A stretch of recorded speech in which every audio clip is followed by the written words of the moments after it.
آج جب آشی صبح سویرے بیدار ہوئی تو کھڑکی سے باہر دیکھتے ہی اس کا چہرہ پیلا پڑ گیا۔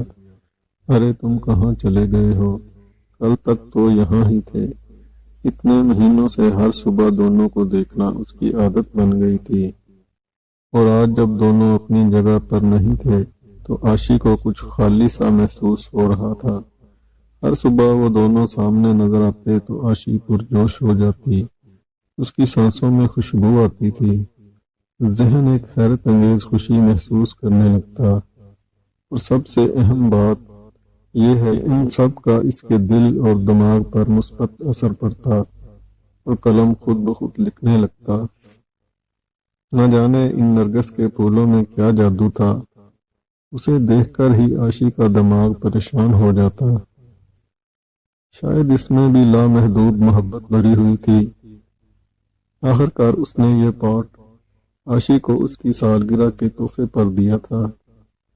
پھر دونوں نے مل کر اس میں نرگس کے پھولوں کا پودا لگا دیا۔ دیکھو آشی، میں آپ کو ایک کام سونپے جا رہا ہوں۔ کل مجھے کمپنی کے ایک پروجیکٹ کے لیے دبئی روانہ ہونا ہے۔ ابھی 6 مہینے کی بات ہے، پھر آتے ہی جلدی سے ہماری شادی ہو جانی ہے۔ تب تک میری یادیں اس پودے میں رکھو۔ آسم کو باتیں بنانے کا فن بڑی اچھی طرح آتا تھا، اور آشی بہل بھی گئی تھی، حالانکہ وہ اسے جانے نہیں دینا چاہتی تھی۔ آسم تو بلا شبہ چلا گیا تھا، لیکن آشی بڑی خواہشوں سے روزانہ اس پودے کو پانی پلاتی رہی۔ آشی کی خوشی کی انتہا نہ رہی جب وہ ایک صبح بیدار ہوئی اور پودے پر 2 پھول دیکھے جن کا رنگ پیلا تھا۔ دونوں پھول ایک دوسرے سے بالکل جڑے ہوئے تھے، جیسے آشی اور آسم۔ آشی روزانہ ان پھولوں کو دیکھتی رہی اور آسم کو یاد کرتی رہی۔ آشی ہر روز آسم سے فون پر بات کرتی تھی کہ 2 سال سے چلتی ہوئی محبت کی دوری کیسے کم ہو سکتی تھی۔ اس محبت کی طاقت نے اسے وہ بنا دیا جو وہ بننا چاہتی تھی۔ کبھی کسی کو خط میں 2 حرف نہ لکھنے والی آشی کا فن آج مسلسل کام کرنے لگا۔ اپنے جذبات کی سیاہی میں بھیگ کر اس نے کیا کیا نہیں لکھا تھا۔ میں نے اپنے آپ کو اس طرح کے جذبات میں تباہ کر دیا، کوئی زندگی باقی نہیں، نہ تیرے ساتھ نہ تیرے بعد۔ نہ جانے کون سے احساسات تھے جو دل سے نکل کر صفحات پر بکھرتے رہتے تھے۔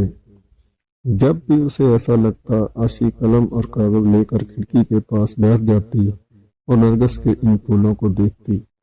جب ماں ڈانٹنے لگتی تب اسے احساس ہوتا کہ کچھ کھانا بھی ہے اور گھر کے کاموں کی دیکھ بھال کرنی ہے۔ پتہ نہیں پچھلے کچھ دنوں سے اس سے کیا ہو رہا تھا۔ خزاں کا موسم آ چکا تھا، پھول مرجھانے لگے، باغبان کی طرف سے کھاد کا پانی بھی چھڑکایا گیا۔ پھر نرگس کے 2 پھول بھی خزاں کی نظر ہو گئے۔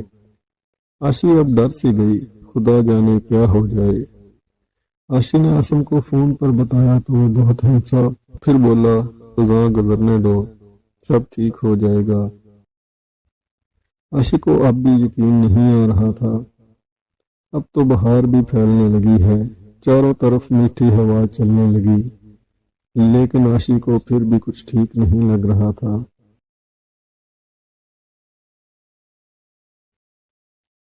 آج بھی ان پھولوں کو دیکھے بغیر بے چینی بڑھتی جا رہی تھی۔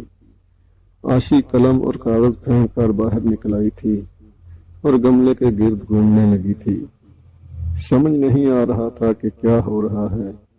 اس سوچ میں اس نے یہ بھی نہیں دیکھا کہ باہر کی گھنٹی کافی دیر سے بج رہی ہے۔ آشی کہاں کھو گئی ہو؟ دروازے پر گھنٹی کب سے بج رہی ہے؟ توجہ کہاں ہے؟ ماں نے دروازے کی طرف جاتے ہوئے پوچھا۔ اس سے پہلے کہ آشی سنبھل پاتی، آسم دروازے پر کھڑا تھا، نرگس کے پھول ہاتھوں میں لیے مسکراتے ہوئے۔